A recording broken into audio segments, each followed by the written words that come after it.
Rajeswary Venkitaramanan. I have already uploading about 200 dictations of 80 words in this my YouTube channel. You please see and practice all dictations very well. Next examination we are going to prepare. Okay. 80 words. There are no doubt some good points about the budget. The increase in the standard deduction, which will benefit employees drawing salaries between rupees 15,000 and rupees 25,000 per annum.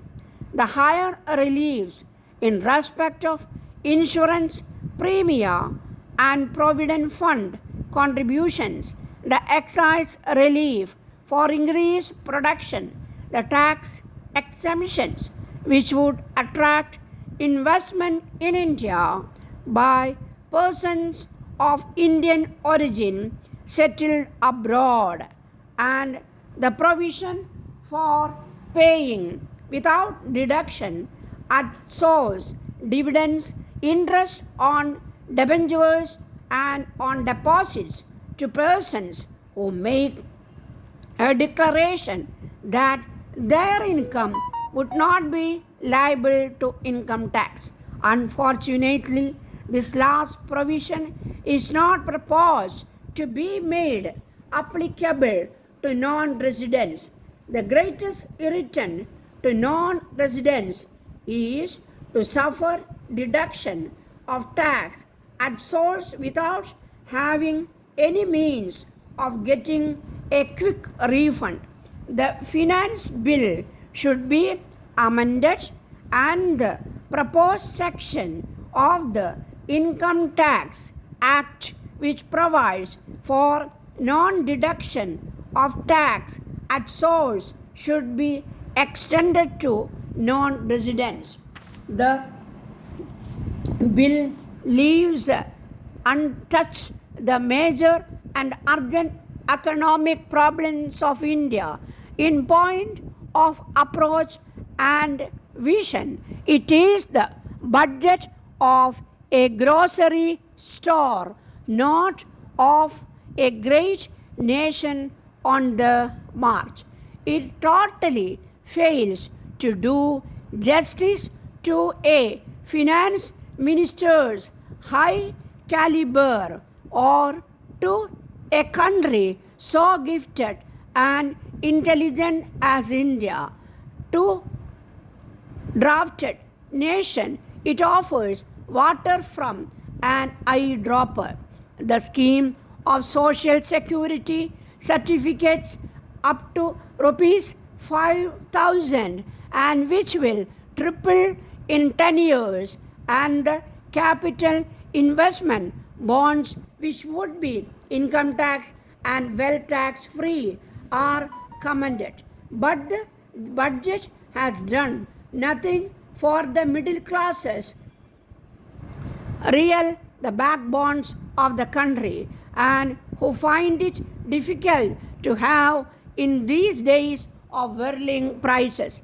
The budget is deliberately designed in such a way more and more funds flow from private hands into the hands of the government. Budget will not check inflation. It provides for a deficit on revenue account for the fourth consecutive year, and the overall deficit of about rupees 1,400 crores is more likely to approximate to rupees 2,000 crores.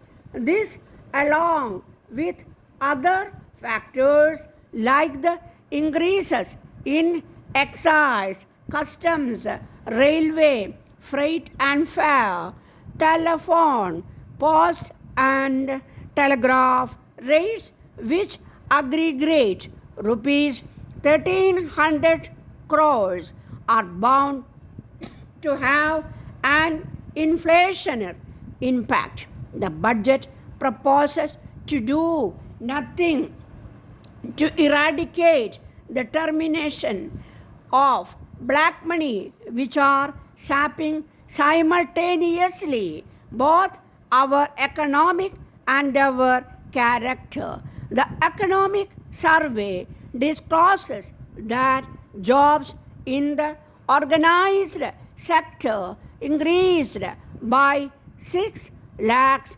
between March 1980 and March 1981, but 15 lakhs more names are added to the employment register every year.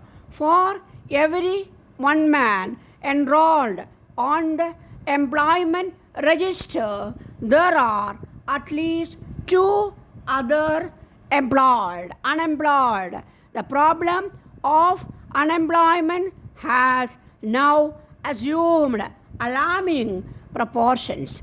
In the year of productivity, the budget refuses to lubrication in the engines of production. So far from giving any relief to the corporate sector, the financial support to the industrial financial institutions will be reduced from rupees 300 crores in the current year to rupees 80 crores in 1982-83.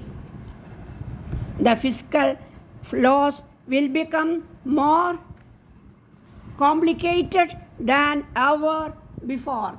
The finance bill continues the old tradition of introducing experimental provisions which are bound to need amendment in